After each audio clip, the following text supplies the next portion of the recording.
So you think you want to be a concept artist? Dream of fantastical worlds springing from your fingertips? Well, buckle up, because 2026 is less about fingertips and more about typing. The robots aren't coming for your job, they're just reshaping it, and maybe lowballing your salary while they're at it.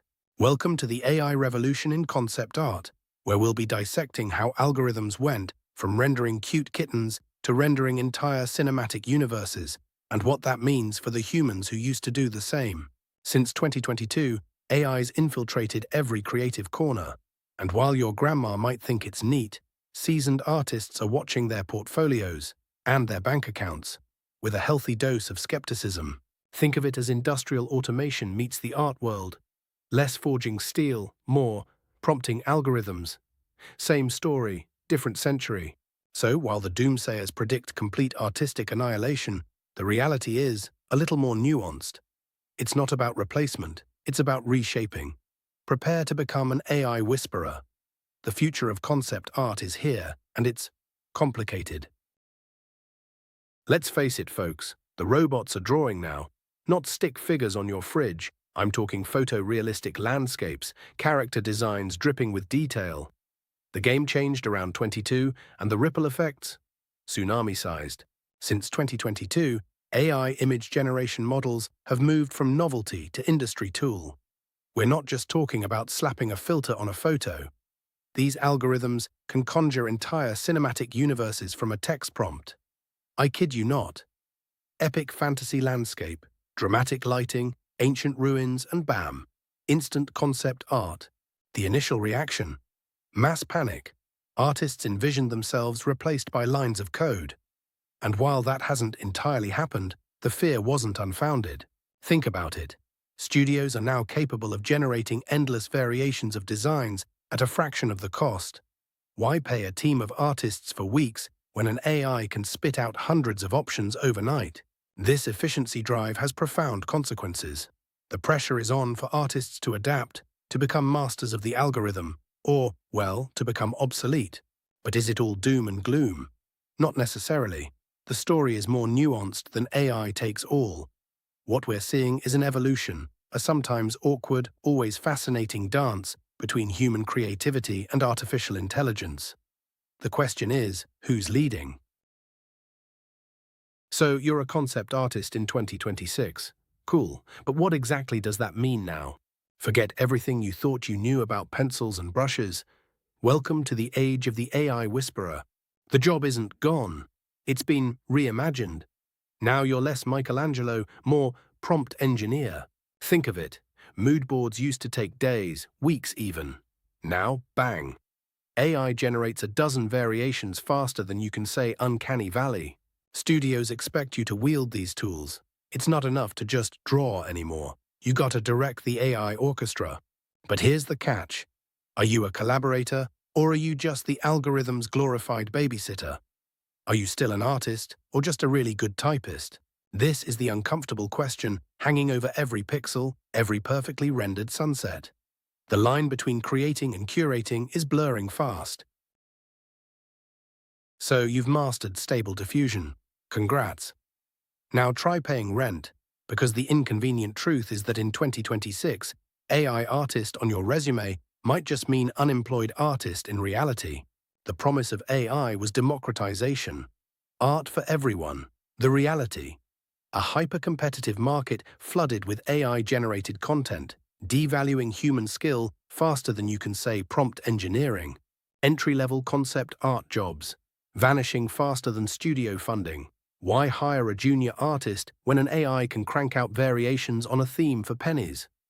It's not about better art, it's about cheaper art. The problem isn't AI itself. It's capitalism gleefully exploiting AI to squeeze every last drop of profit from the creative process. Artists were precarious before AI. Now, we're just more efficiently precarious. Clients suddenly find AI-generated art good enough. Years of training, unique vision, emotional depth, irrelevant. Slap a filter on it, call it bespoke AI, and pocket the difference. The race to the bottom is officially on. So what's the solution? Rage against the machine? Maybe. but more realistically, adapt, diversify, and fight for the value of human creativity. Because if we don't, we're not just losing jobs, we're losing something far more precious. The dirty little secret of the 21st century. Efficiency isn't always progress. Sometimes it's just a race to the bottom, and artists are getting tripped up in the process. Imagine years honing a craft, only to be undercut by something that costs next to nothing. AI can crank out images at near zero marginal cost. That's great for corporations. Less so for the poor sod who spent a decade learning perspective. Years of training rendered obsolete in a matter of months. Capitalism does what it does best: exacerbate the problems we already have. It's not just about losing jobs, it's about losing value. We're seeing a cultural shift where speed and cost outweigh artistic vision. The human touch is becoming a luxury, not a baseline expectation. What happens when beauty becomes a matter of budgetary considerations? Think about it. Endless streams of AI-generated content flooding the market. Unsustainable competition. How can artists earn a living when they're competing against algorithms that don't need to eat? The consequence? The erosion of culture, of craft, of the very things that make life worth living. Efficiency maybe, but at what cost? So the AI cat's out of the bag. It can paint, it can draw, it can probably write a better screenplay than half the stuff Hollywood churns out. Naturally, corporations are salivating. Why pay an artist for weeks when an algorithm can spit out 100 variations in a day? Efficiency. That's the buzzword. Crank out more, spend less. But concept art isn't widget manufacturing. It's not about churning out the same thing faster. It's about exploration, happy accidents, and that elusive human touch everyone keeps talking about, right before they fire you to save a buck. And here's the kicker: these corporate productivity metrics, they're not designed for creative work. How do you measure inspiration? How do you quantify a breakthrough that comes from a late-night epiphany fueled by questionable coffee and existential dread? The suits want to streamline the creative process like it's an assembly line. Just give us something that hits the focus group sweet spot. But art that's designed by committee, filtered through algorithms, and optimized for maximum clicks, it tends to be bland, safe, soulless. The irony is, in this quest for efficiency, we risk losing the very thing that makes art valuable: the human element. The quirks, the imperfections, the stories that only a human mind can conjure. The art that resonates, that makes us feel something. Maybe, just maybe, there's a market for the imperfections. The human touch. Art that's not designed to be maximally palatable to an algorithm. Art that dares to be weird, challenging, and, dare I say, even a little bit inefficient. The future might just belong to the artists who double down on what makes them human. The storytellers, the innovators, the weirdos who refuse to let their creativity be reduced to a series of prompts and parameters. Because let's be honest, who wants a world where everything looks exactly the same? So AI art. Sounds futuristic, right? Until you realize it's built on the backs of artists, often without their permission or compensation. Welcome to the ethical and legal swamp, where creativity meets copyright infringement. Imagine your style, your hard-earned skills, fed into an AI. Suddenly, anyone can mimic you with a few typed words. Is that flattery or theft with extra steps? The training data, that's the key.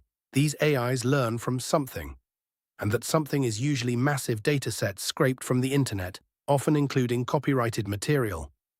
Attribution, consent, forget about it. Lawsuits are popping up, challenging the very ethics of AI-generated art. Can an AI truly create? Or is it just remixing existing work without credit or consequence? It's like the Wild West, but with algorithms. And while lawyers wrangle over intellectual property, artists are left wondering, is my livelihood about to be algorithmically optimized into oblivion?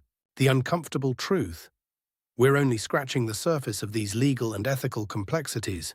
But one thing is clear: the current system wasn't built for this, and artists are paying the price.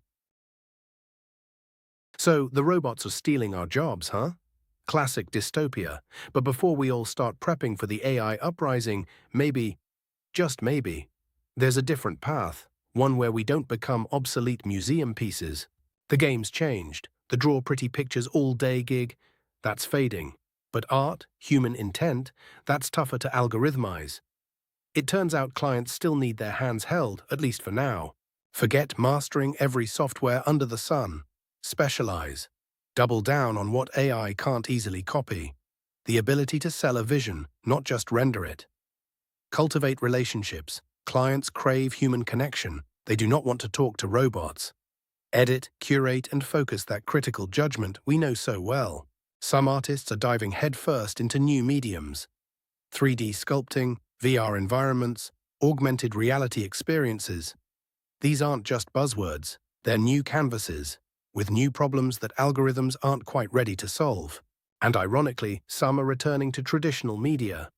The human touch, the imperfections, the tangibility. In a world drowning in flawless digital creations, the handmade becomes a luxury. A statement. Maybe this AI thing isn't a death sentence. Maybe it's a forced evolution.